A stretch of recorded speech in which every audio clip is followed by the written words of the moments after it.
Kabbalah Yisurim is important. One of the characteristics one needs to acquire Torah, you need Kabbalah Yisurim. You have to be able to accept suffering. What is that?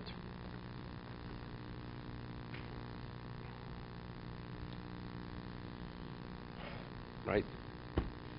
Hamakris Makomo. It's understood. Kabbalah Yisurim. You have to be able to put it in perspective.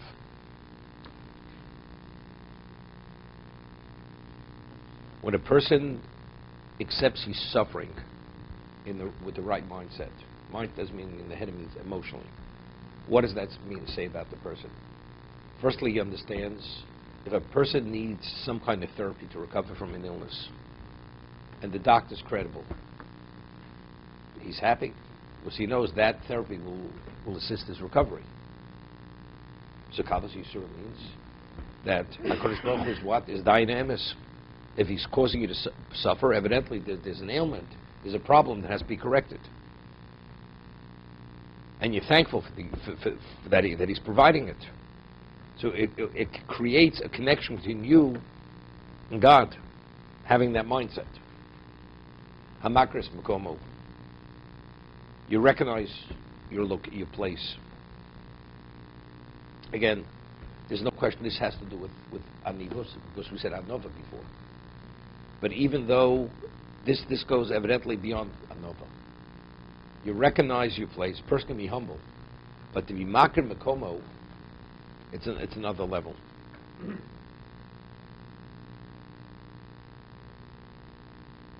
But it definitely has to do with humility. Hasamech v'chelko. You're satisfied with your lot. According to the Maharal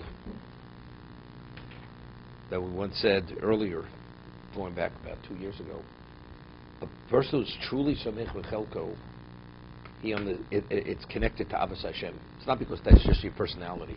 You're a satisfied person, satisfied by a lot. The reason why samech doesn't mean satisfied. You rejoice with your lot. If a special person loves you, and you know whatever he does for you is out of love, gives you joy, and that person is very special. Right? You have joy from that. You're being treated specially, and whatever he does is in your best interest. So therefore, even though you may have less is better than having more. This is how he explained. This is Reb Hanina Mendoza, right? The carrot. He didn't want more. More was not good for him. He said, right, dailo b'kav charuvim. It was sufficient.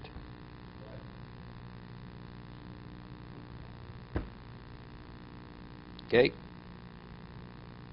Osis yog l'dvorov. I don't know what it means, l'dvorov. Person makes fences for his words. What do you mean for his words?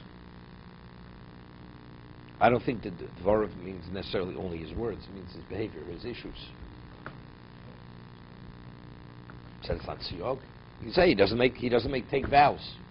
It's not a siyog. It's not a fence. He doesn't pride himself for anything. Doesn't pride himself. Whatever his accomplishment is, it's like l'kach notzorti. You know, l'mad Torah harbe, atach zetov l'atzmacho. L'kach notzorto. Eat 3 times a day. A person has values. Does he pride himself that he's not a thief? Any decent human being understands the wrong of stealing. You don't pride yourself, you don't steal. You say, thank God I don't steal. So it's not priding yourself. So any good thing we do, that's exactly what you're supposed to do. The moment you pride yourself, it creates a problem. That means you don't appreciate and understand the level of responsibility you have. Otherwise, what are you priding yourself? Yeah, but if you're faced with a situation where you can steal something without anybody even knowing, and you don't do it, then you pride yourself in not doing that. You do? Yeah. Not if you have good values. You don't pride yourself. You're in somebody's house, a guest, and you could steal a diamond. The person will not know it's missing. You pride yourself that you didn't take his diamond. faced with the Yetzer Hara type of situation. Why should you be faced with a Yetzer Hara? Well, I don't know. No, but you said that you're the most accomplished person in the world. You have to step up. The lane, do whatever you have to do. You're the person who never goes up, no less than step up. So, here's your accomplishment. You say to yourself, I'm the most qualified person. But that's not pride. That's not pride. But there is- Let me ask you a question. There is a sense of accomplishment. No, that's No, it's pride. The recognition. You're not supposed to. No. Pride is you feel. You don't recognize You it. feel proud. No. It's not you feel fortunate. Then you can- Pride and good, and you feel I'm fortunate are two different things. Right. Person says, "Thank God I'm a Jew." Baruch Hashem, I'm fortunate to be a Jew. That's not pride. It's not priding yourself, right? So there's a difference. I guess what I'm saying is that when you have some kind of Yetzer Hara, taiva, and you don't do it, then you really pride yourself when you didn't do it. That's one of You know, it's like, you know what you remind me of? Personally, you can only appreciate it if you have a dog. Alan can appreciate this. He used to have one. You send your dog out to bring in the newspaper. He comes back, you pat him on the head, and he's all excited. He's wagging his tail. The dog's priding himself. His master patted him on the head. You know? Then you throw him a little, whatever it is, Purina, a dog chow. Go.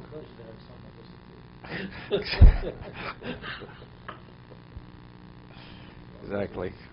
It's pride. You're supposed to do it. Yeah, but still, you feel like you accomplished something when you defeat your But Yetzer that's a Hara. problem. But that's not priding. We're talking about this at a special level. The moment you pride yourself, that borders on I feel it's gaiva. It's gaiva. That's what pride. It's not arrogance. We talk about what arrogance is, but it's going in that direction, or you're being drawn into that. You're doing something now. I feel I've done something which I pride myself. That means that will initiate you to do other things. I mean, you.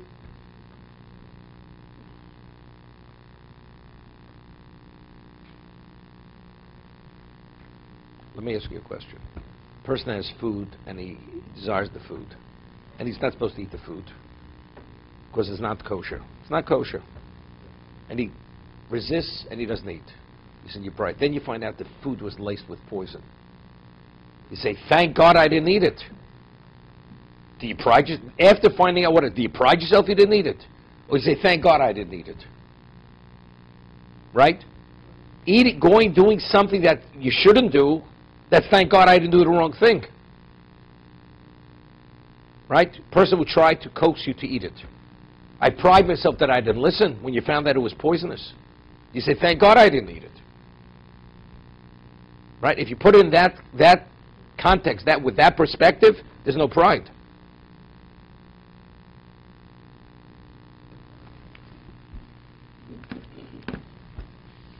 No, these things are important to talk about, to understand. The question is, what is expected of a Jew? We're talking about standards. So if it's what expected is everything, then you don't pride yourself.